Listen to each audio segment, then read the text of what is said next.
Olá, boa noite. Tô gravando esse vídeo bem rapidinho para compartilhar um pouco com vocês sobre o que a gente aprendeu hoje ali na oficina de Quaresma e Páscoa. A meditação foi guiada pelo pastor Jaime, lá de Jaraguá do Sul. E ele iniciou a meditação pedindo para que nós olhássemos para os nossos pés. Então ele deu uns minutos ali para a gente contemplar os nossos pés, onde ele convidou a gente a olhar mais para dentro, né, para ver o que os nossos pés significam, né, os caminhos que a gente passou, o que nós já trilhamos, quais foram as alegrias, as tristezas e também a fisionomia dos nossos pés. E depois leram o capítulo 24 de Lucas, versículos 13 a 35, que é aquela história onde fala o caminho de Emaús. E então, eles, depois de ler a história, que vocês podem ler ali na Bíblia, né, eles nos convidaram a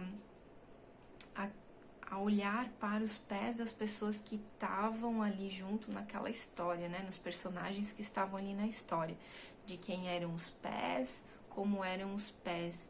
Então, só para resumir, eram os pés de Jesus, que acompanhou aquelas pessoas que, no caso, não conseguiram enxergar de princípio que era Jesus acompanhando eles naquela caminhada. Então, tinha aquelas pessoas, tinha também os pés dos discípulos, os pés das mulheres que ficaram decepcionadas ao ver que Jesus, né, havia morrido. E os pés deles eram muito diferentes dos nossos, né? Então, muito mais sofridos, que tinham que caminhar, que não tinham um meio de locomoção para ir tão rápido como nós, né? Muitas vezes 10 quilômetros caminhando a pé. Enfim, essa reflexão é bem legal. Então, pra gente aplicar nos jovens e também nas crianças, no culto infantil. E daí eles nos convidaram a aprender mais sobre o jejum diaconal. Daí, o que seria esse jejum diaconal? Seria um ato de fé, onde nós deixaríamos algo de lado, algo que nós gostamos muito de lado, para que sejamos preenchidos pela palavra de Jesus, por Deus, enfim. Então, o que é, né? O que seria? O jejum teria que ser uma escolha nossa de algo que a gente deixaria de lado. Por exemplo, para as crianças ali, poderia ser, por exemplo, nos jovens, que todos deixássemos nesses 40 dias o refrigerante de lado, né? Às vezes o celular, aí eles deram sugestões de ketchup, maionese, né? Para as crianças menores, jogos, videogame, chocolate, mas que teria que ser algo que não iria prejudicar a nossa saúde nesse tempo de Quaresma, que seria a preparação para Páscoa. Então, daí eles convidaram a gente para também colocar dentro de um recipiente um dinheirinho. Cada vez que a gente deixasse de comprar o chocolate, por exemplo, até para nós, né? Convido vocês para a gente fazer um jejum juntas. O Matheus e eu, a gente se propôs a todo dia de noite a gente assistir Netflix, depois que a gente coloca a nossa filha para dormir. É uma coisa que a gente faz todos os dias, porque a gente gosta. Então, a gente se propôs a, nesses 40 dias, tirar esse tempo com a Bíblia, compartilhar juntos, talvez planejar o culto infantil e encontros, enfim. E nesse mesmo tempo que a gente deixa de fazer algo, eles nos convidam a cuidar das pessoas, compartilhar. Então, a cada dia que que a gente vai deixar de assistir o Netflix, ou vai deixar de comer um chocolate, tomar um refrigerante, ou enfim, esse dinheiro a gente guarda naquele potinho para depois compartilhar com uma entidade ou alguma coisa, né, que nós gostaríamos de fazer o bem para alguém. E então, seria compartilhar e o que vamos fazer para o próximo. Então, seria o jejuar para nós sermos preenchidos por Jesus e mais compartilhar, então, com os outros. Achei bem bacana essa ideia. Assim, dessa forma, a gente estaria cuidando da nossa relação com Deus e da nossa relação com a comunidade. Olha só que legal. Achei bem bacana isso. E daí a gente também tá voltando os nossos olhos só pro que é essencial, né? O que a gente pode tirar hoje da nossa vida que não vai nos fazer mal e assim a gente vai estar contribuindo com o outro. Só que isso requer fé e persistência, né? Não vai ser fácil. Então, imagina, para as crianças, para os jovens, para nós, né? Não é fácil.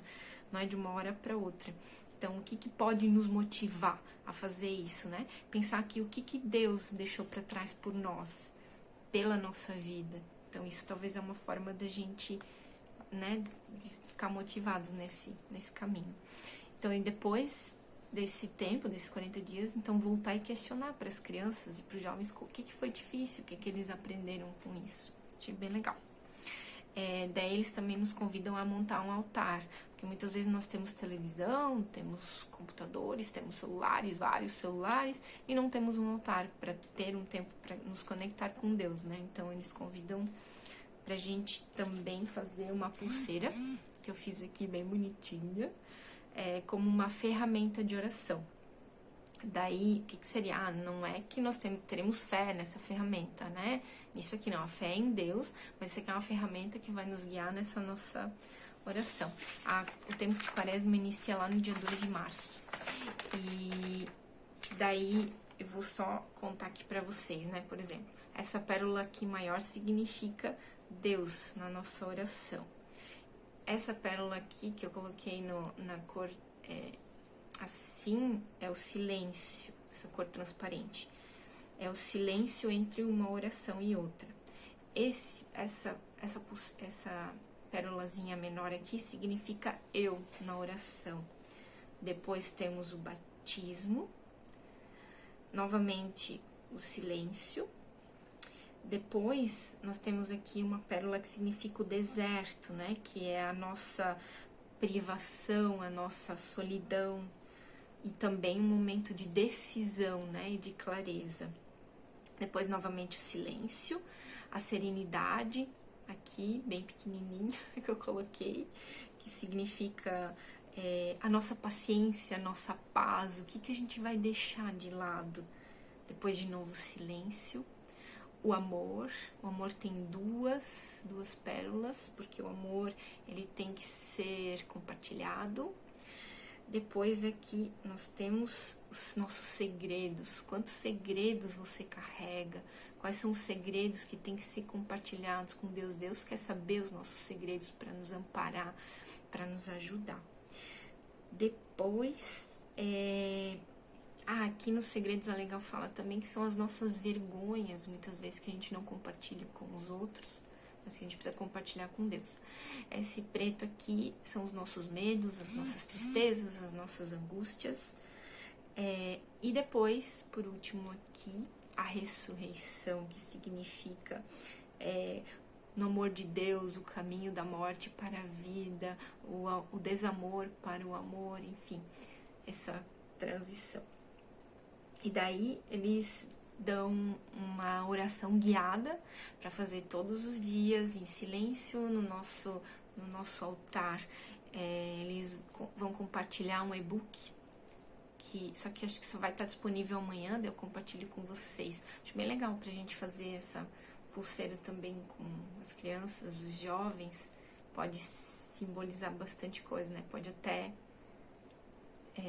enfim, vai simbolizar esse momento. É isso. Um beijo. Falem aí o que vocês acham, que ideias, né, que a gente pode fazer, tá bom? Um beijo.